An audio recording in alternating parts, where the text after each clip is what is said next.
Vamos abrir no segundo livro dos Reis, capítulo 5. Vamos tratar um pouco sobre a graça do Senhor no Antigo Testamento. Segundo livro dos Reis, capítulo 5. Vamos ler, meus amados, do verso 1 ao 19.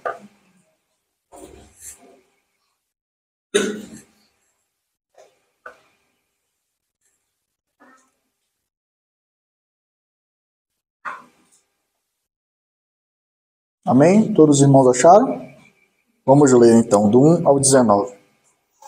Naamã, comandante do exército do rei da Síria, era grande homem diante do seu senhor e de muito conceito, porque por meio dele o Senhor tinha dado a vitória à Síria.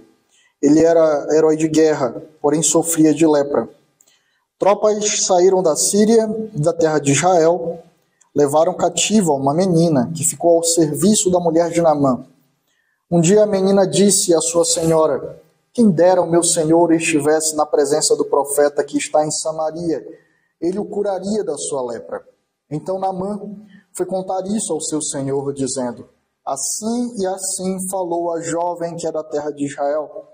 O rei da Síria respondeu: vá, eu enviarei uma carta ao rei de Israel. Então Naamã partiu e levou consigo 340 quilos de prata, 72 quilos de ouro e 10 mudas de roupa. Levou também ao rei de Israel a carta que dizia: tão logo esta carta chegar a você, saiba que eu lhe enviei Naamã, meu servo, para que você o cure da sua lepra.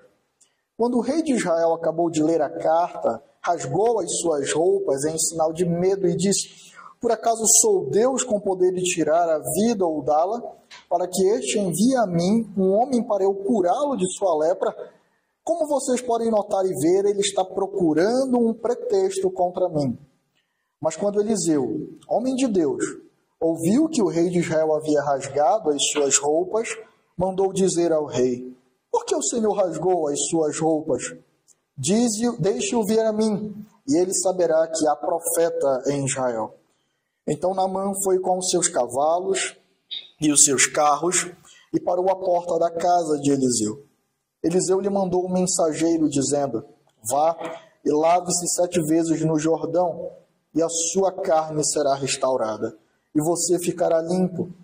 Mas Naamã ficou indignado e se foi, dizendo: eu pensava que ele certamente sairia para falar comigo, ficaria em pé, invocaria o nome do Senhor, seu Deus, passaria a mão sobre o lugar da lepra e restauraria o leproso. Por acaso não são Abana e Farfá, rios de Damasco, melhor do que todas as águas de Israel? Será que eu não poderia me lavar neles e ficar limpo? Deu meia volta e foi embora, muito irritado. Então seus oficiais se aproximaram e lhe disseram: meu pai, se o profeta tivesse dito alguma coisa difícil, por acaso o Senhor não faria? Muito mais agora que ele apenas disse: lave-se e você ficará limpo. Então Naamã desceu e mergulhou no Jordão 7 vezes, conforme a palavra do homem de Deus. E a sua pele se tornou como a pele de uma criança e ficou limpo. Depois ele voltou ao homem de Deus.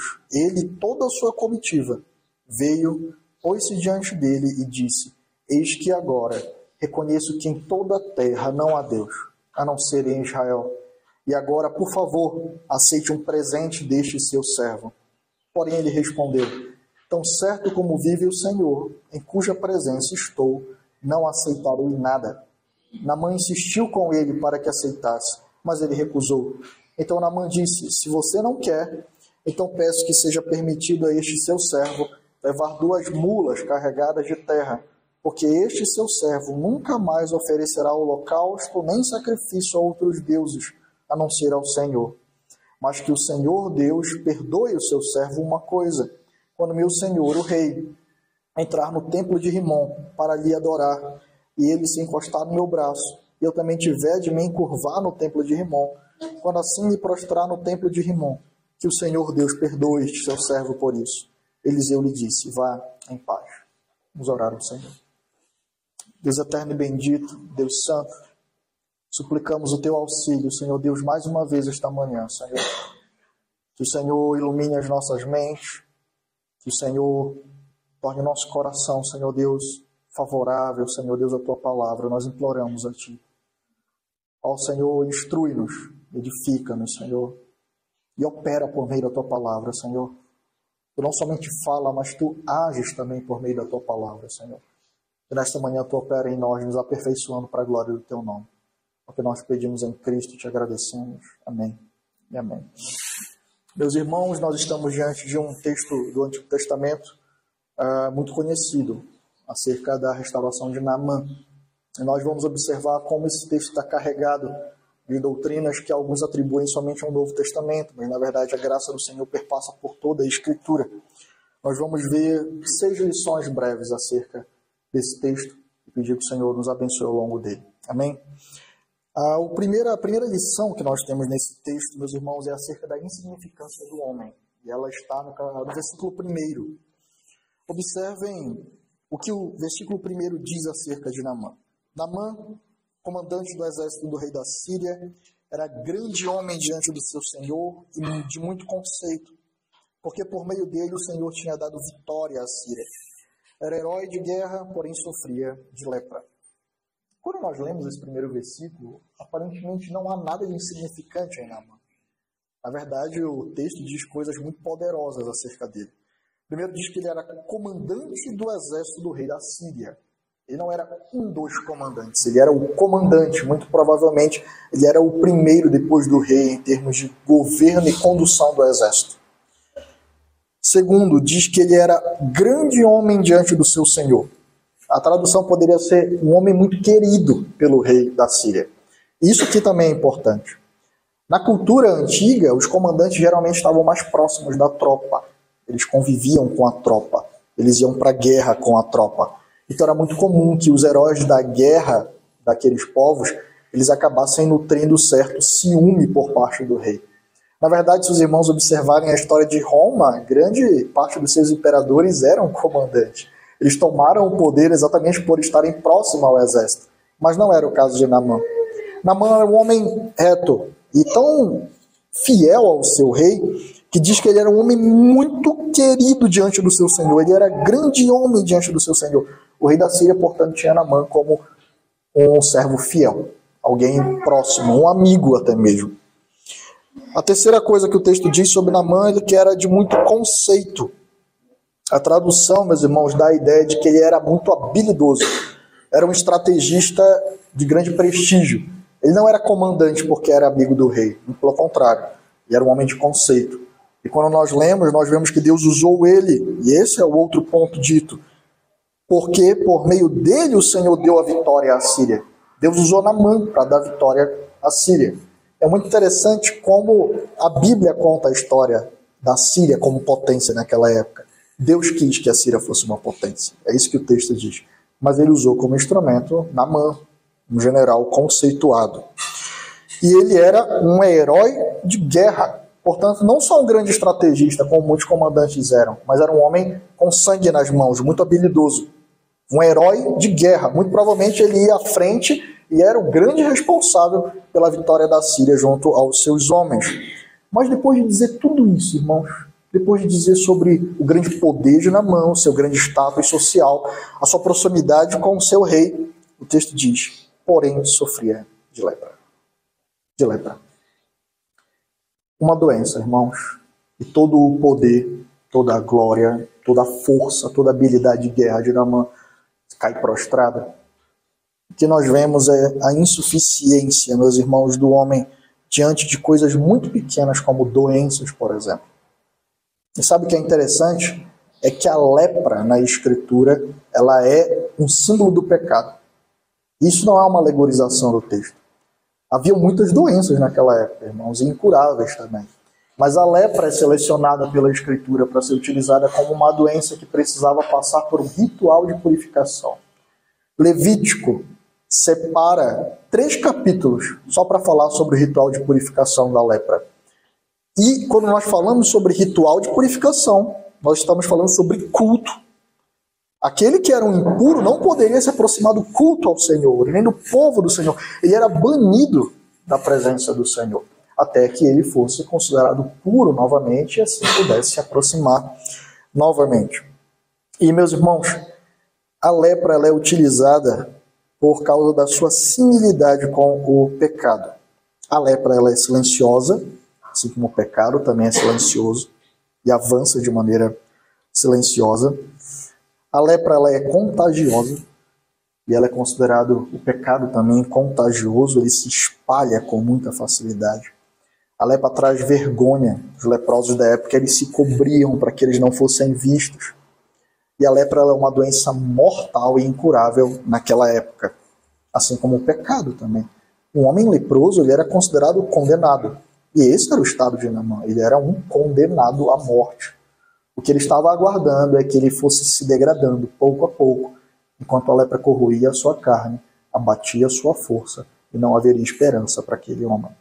Nós vemos, portanto, meus irmãos, na figura de Naamã, a insuficiência, pequenez do homem. Ele pode ter todo o poder, toda a glória, toda a força, mas ele não pode lidar com a morte. Ele não pode lidar com a morte física e muito menos com a morte espiritual. E nós vemos em Naamã um retrato do pecador.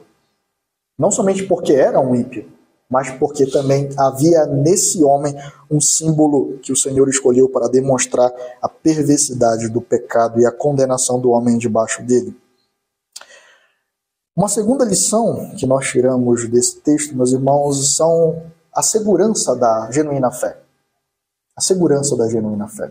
Olha só que coisa interessante. Naamã, leproso, com certeza já havia adorado Rimon diversas vezes, e todos os outros deuses da Síria, eram muitos, mas era alguém que não havia sido curado do seu pecado. Ele buscou auxílio com toda a certeza, de maneira exaustiva na Síria. Por quê? Porque quando uma menina escrava, retirada de Israel por causa da Síria, disse à mulher de Naamã que havia um profeta em Israel que poderia curar a lepra de Naamã, o que esse homem faz? Ele corre para lá. Ele vai até o seu rei e diz, olha, uma menina escrava disse que há uma possibilidade de cura em Israel. Isso demonstra o desespero de Naamã.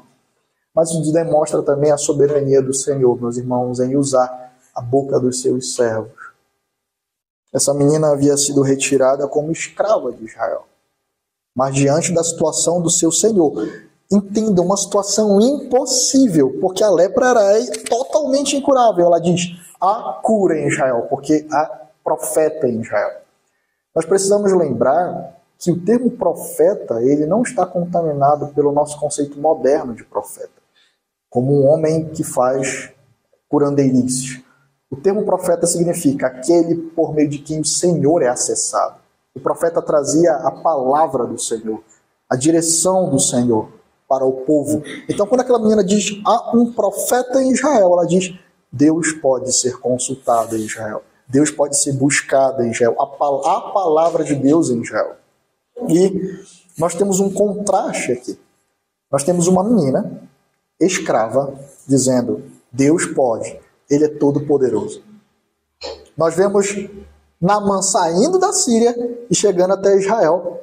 E então nós vemos o rei de Israel abrindo a carta do rei da Síria e dizendo, estamos perdidos. Acabou. Esse cara quer guerrear contra a gente. Como é que ele me manda um leproso para eu curar?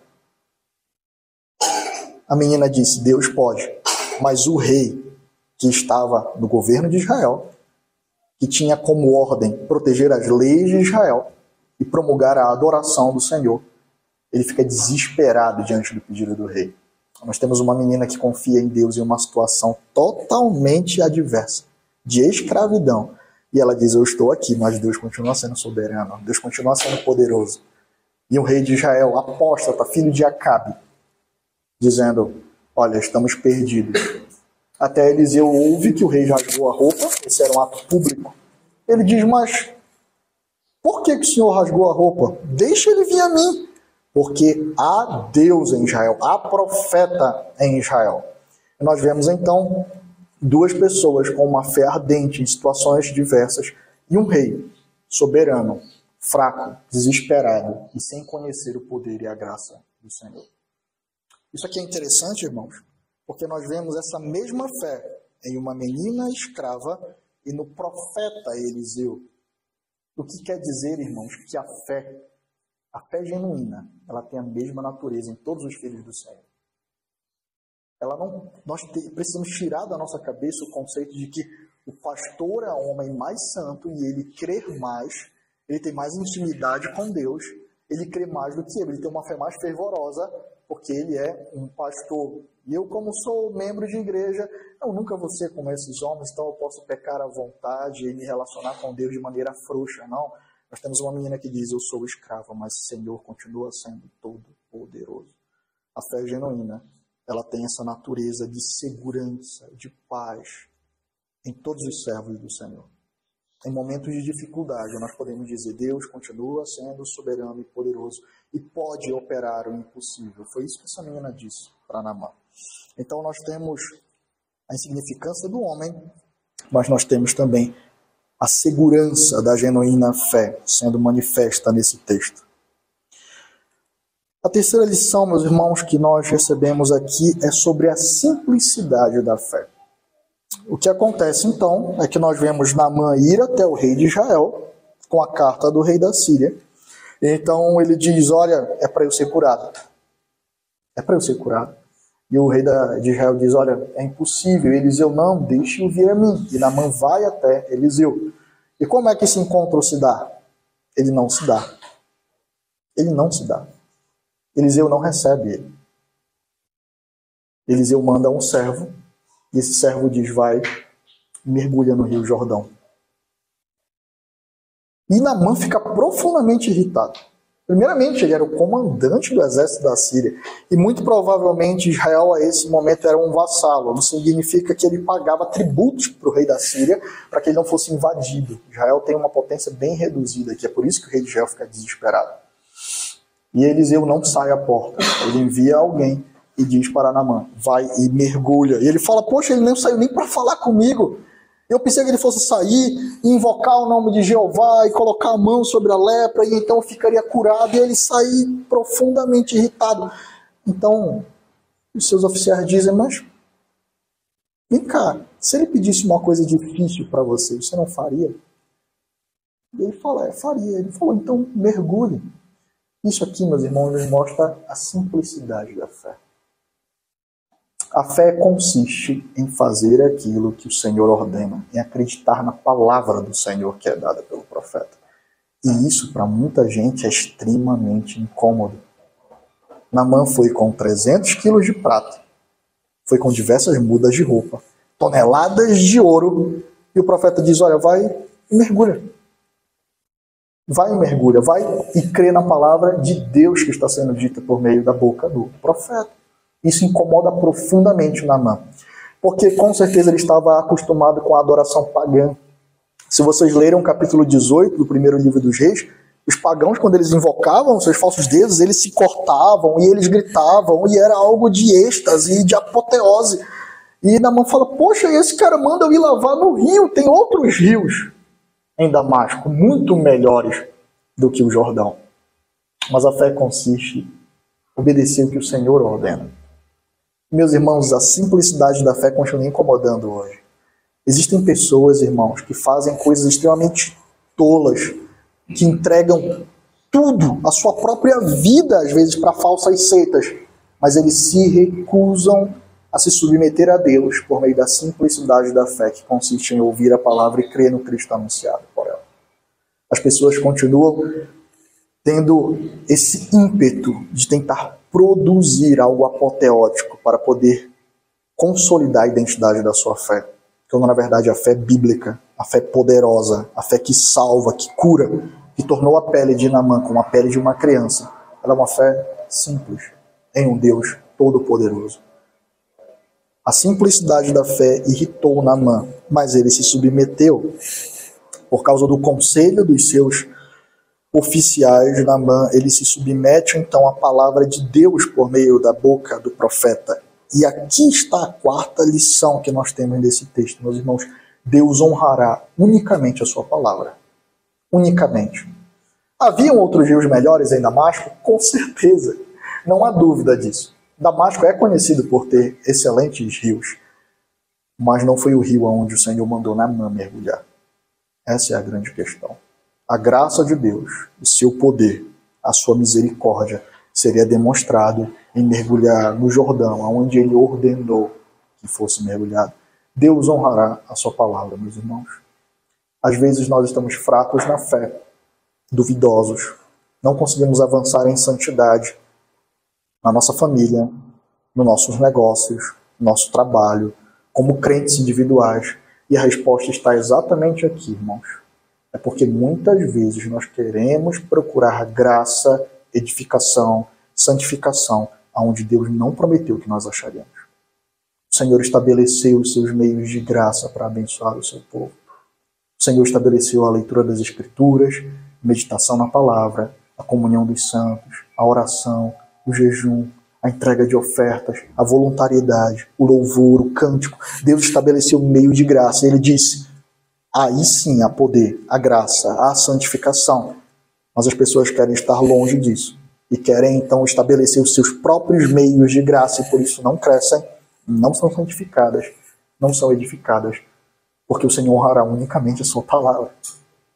Ele já estabeleceu onde nós devemos mergulhar. O Senhor já estabeleceu onde nós devemos nos alimentar, onde nós encontraremos o poder dele, a graça dele, a misericórdia dele. Isso está disponível a nós, está revelado a nós, está dito a nós, assim como Elias disse àquele homem. É a mesma palavra, é o mesmo Deus, é a mesma graça, é o mesmo poder, irmãos. Deus honrará a sua palavra. A quinta lição que nós temos nesse texto é a exclusividade da aliança. Nós sabemos que no Antigo Testamento o Senhor utiliza a aliança com o povo de Israel para demonstrar a aliança que viria, a aliança superior, a nova aliança. Portanto, Deus não tinha aliança com Damasco, ele não tinha aliança com a Síria, ele tinha aliança com os judeus, ele tinha aliança com os israelitas. Portanto, Deus estava em Israel. É isso que a menina diz. Ela não diz, olha, ora aí do teu jeito. Estabelece alguma coisa, pactua com Deus uma aliança. Deus já havia dado a aliança. E Deus estava em Israel. E Naamã vai até Israel para encontrar o Senhor. E Elias diz, deixe vir a Israel, porque aqui está o Senhor. E meus irmãos, nós sabemos que Cristo, ele é o Israel de Deus. O Senhor também já disse aonde ele está. O Senhor já disse onde a nova aliança é fundada. O Senhor já disse aonde ele pode ser encontrado. Em Cristo. Em Cristo. Nós devemos ir a Cristo para encontrar o Senhor. Ele não será achado em nenhum outro lugar. Ele não poderá ser adorado em nenhum outro lugar. Assim como naquela época, o Senhor estava revelado ali. E eles deveriam ir, e todos os povos, e todas as nações deveriam convergir ali para encontrar o Senhor. Agora também todos os povos e todas as nações precisam olhar para o Cristo de Deus para encontrar o Senhor. É nele que a aliança está estabelecida. Qualquer um que busque a Deus fora daquele em quem ele estabeleceu a sua aliança, em quem Deus é visto e encontrado, porque Cristo é um com o Deus triuno, ele não será achado, meus irmãos, se for fora de Cristo. Precisamos ter isso em mente. E esse texto também nos ensina acerca da exclusividade da aliança. A quinta lição que esse texto nos ensina é a transformação genuína da fé. Existe aqui, meus irmãos, um paralelo de textos muito belo. Observem o versículo 14. Então Naamã desceu, mergulhou no rio 7 vezes, conforme a palavra do homem de Deus, e a sua pele se tornou como a pele de uma criança e ficou limpo. Então Naamã vai diante do servo do Senhor e olha o que ele diz, meus irmãos, no versículo 15. Veio, pois, diante dele e disse, eis que agora reconheço que em toda a terra não há Deus, a não ser em Israel. E agora, por favor, aceite um presente desse seu servo. E como nós sabemos que a fé desse homem é genuína, porque ele professou essa fé? Sim, mas não somente por isso, porque ele testemunhou dessa fé. Olha o que Naamã diz no versículo 16. Se você não quer, então peço. 17, perdão, irmãos. Então Naamã diz, se você não quer, então peço que seja permitido a seu servo levar 2 mulas carregadas de terra, porque este seu servo nunca mais oferecerá holocausto, nem sacrifícios a outro Deus, a não ser ao Senhor. Por Naamã ter ouvido a palavra do Senhor e obedecido a palavra do Senhor, não somente a sua pele foi feita como a de uma criança, mas também o seu coração. A genuína fé, ela transforma. Naamã não ficou fixo somente na sua pele e não tentou dar presente somente porque ele estava grato como a um Deus pagão. Mas nós vemos que ele vai muito além disso. Ele diz, somente a Deus em Israel, e eu não vou oferecer sacrifício. Não vou adorar nenhum outro Deus, a não ser Jeová.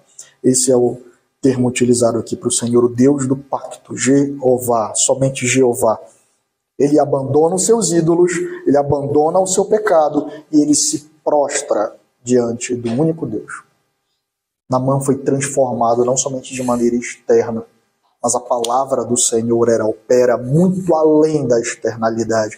Ela opera no coração, ela transforma o coração. E esse homem sai de Israel transformado. A genuína fé transforma radicalmente uma pessoa, irmãos. Isso não é algo somente de boca, mas de vida. De vida. O comandante da Síria volta como um servo do Senhor para o seu país.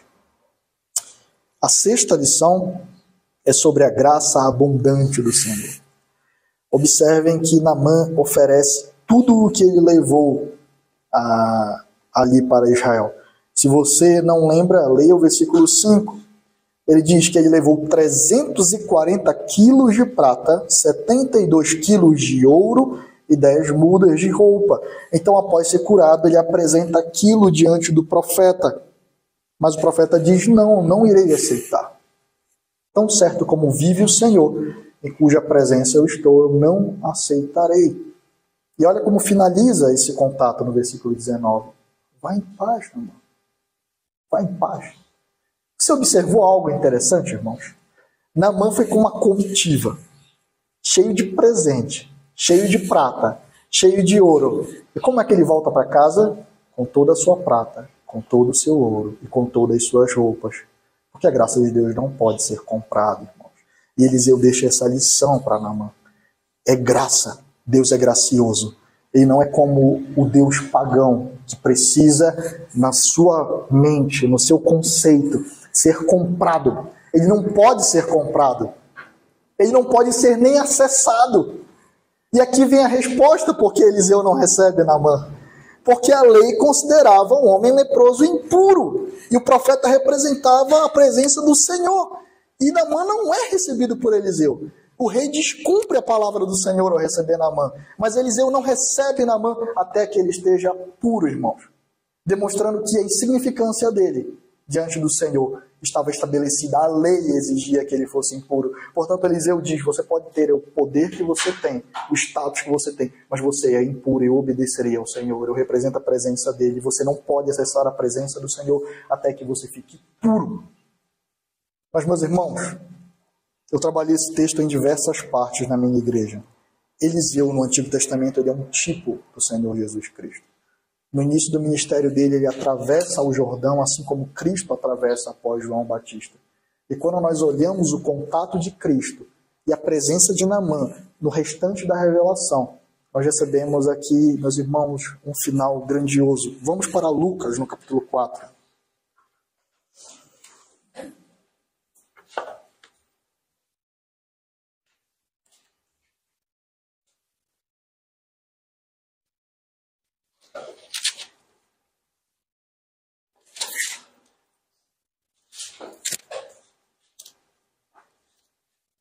Versículo 16. Jesus foi para Nazaré, onde havia sido criado, num sábado. Entrou na sinagoga, segundo o seu costume, e levantou-se para ler. Então lhe deram o livro do profeta Isaías, e abrindo o livro, achou o lugar onde está escrito: o Espírito do Senhor está sobre mim, porque ele me ungiu para evangelizar os pobres, enviou-me para proclamar libertação aos cativos e restauração da vista aos cegos, para pôr em liberdade os oprimidos e proclamar o ano aceitável do Senhor. Tendo fechado o livro, Jesus devolveu ao assistente e sentou-se. Todos na sinagoga tinham os olhos fixos nele. Então Jesus começou a dizer: hoje se cumpriu a escritura que vocês acabam de ouvir.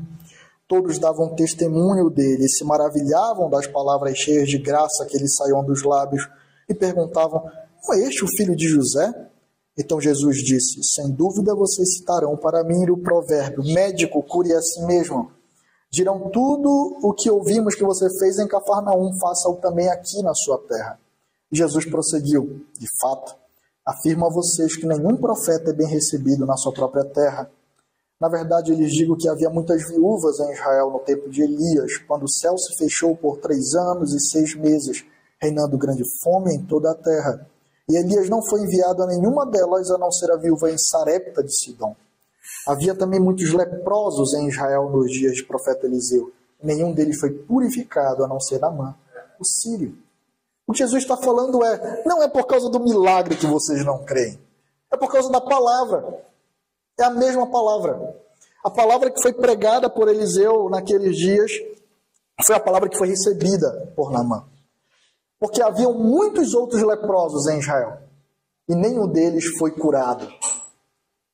Nenhum deles foi curado. A não ser um estrangeiro que ouviu a palavra e foi ao profeta e se prostrou diante da palavra do Senhor. Ele foi curado. A fé foi acessada por alguém que estava longe, porque os de perto rejeitavam a palavra. E a mesma coisa estava acontecendo ali, irmãos. Aquele que é maior do que Eliseu estava diante deles. E eles também rejeitaram, porque eles não queriam Deus. E o próprio Deus estava ministrando diante deles. E alguns poderiam dizer: ah, poxa, mas tinham tantos leprosos ao redor e Eliseu curou somente Naamã. A história do capítulo 5 ela é instrutiva para nós, meus irmãos, porque aqui Cristo então se depara frente a frente com um leproso. Abra no capítulo 5, versículo 12. Aconteceu que, estando Jesus numa das cidades, um homem coberto de lepra veio à sua presença. Quando ele viu Jesus, prostrou-se com o rosto em terra e pediu: Senhor, se quiser, pode purificar-me. E Jesus, estendendo a mão, tocou nele, dizendo: quero, fique limpo. E no mesmo instante, a lepra daquele homem desapareceu. Os leprosos ao redor de Eliseu não foram curados porque Deus não quis. Os leprosos ao redor de Eliseu não foram curados porque eles não creram no Senhor. O que Jesus demonstra para nós aqui é que não há nenhum leproso que se aproxime dele e que ele não queira que fique limpo. Se eles tivessem buscado o Senhor como Naamã buscou, ele ouviu do profeta o que o próprio Cristo repetiria lá na frente: vá em paz, quero, fique limpo. Não há nenhum pecador, não há nenhum caído, não há nenhum miserável, não há nenhum homem degradado que vá até o Senhor e não seja recebido por ele e ouça: quero, fique limpo. Aqui nós estamos diante daquele que é maior do que Eliseu, porque Eliseu tinha uma lei que proibia ele de acessar o leproso por causa da sua impureza. Mas Cristo, irmãos, ele se fez homem e tocou no nosso pecado. O Deus todo santo se revelou e tocou no leproso, demonstrando empatia, graça e misericórdia, para que ele então ficasse limpo e agora pudesse também acessar ao Senhor. A graça do Senhor é abundante e derramada desde o início da criação sobre toda a terra, para todo aquele que clama ao nome do Senhor, irmãos, tanto no Antigo quanto no Novo Testamento. A aliança do Senhor está prometida, a palavra do Senhor foi anunciada, e ela trouxe conversão a todos os povos e a todas as nações, até conjugar em Cristo, aquele que é maior do que Eliseu, aquele que é a presença de Deus revelada para a transformação, aquele que transforma não somente a externalidade, mas também o coração do homem. Vamos ao Senhor em oração. Deus eterno e bendito, Deus santo, te agradecemos, Senhor Deus, por este momento, Pai, de contemplar de como gracioso, Senhor Deus, tu sempre és, Senhor, imutavelmente gracioso, Senhor. Ó Senhor Deus, tu tem operado pela tua palavra, Senhor, fé, regeneração, conversão em todos, Senhor Deus, aqueles que tu abre a mente e o entendimento para compreender, a todo aquele que se submete à tua palavra, Senhor, a todo aquele que te busca, te encontrará, Senhor. A nenhum que bate, Senhor, deixará de ser aberto. Te agradecemos por isso, Senhor. Te agradecemos pela tua misericórdia em enviar o teu Filho para se identificar com pecadores, Senhor. Com homens que estavam banidos da tua presença, agora tem acesso, porque ele, Senhor, é o mediador perfeito, que não somente comia com pecadores, mas se identificou com eles, para que eles pudessem ter acesso a ti, Senhor. Depositemos a nossa fé no teu Filho e unicamente nele, Senhor, em que a nova aliança, Senhor, está estabelecida, no sangue que foi oferecido para selar essa aliança, Senhor, experimentando da transformação e do poder de uma fé genuína que muda a vida, Senhor. Ó Senhor, opera em nós, Senhor. Graça sobre graça, misericórdia sobre misericórdia, Senhor. Para que nós cresçamos em fé, testemunhemos dessa fé mesmo em meio à adversidade, Senhor, e possamos dizer: há um Deus nos céus, há um Deus revelado em Cristo, há um Deus que nós acessamos unicamente pelo Filho. É o que nós pedimos em Cristo e te agradecemos, Senhor. Amém.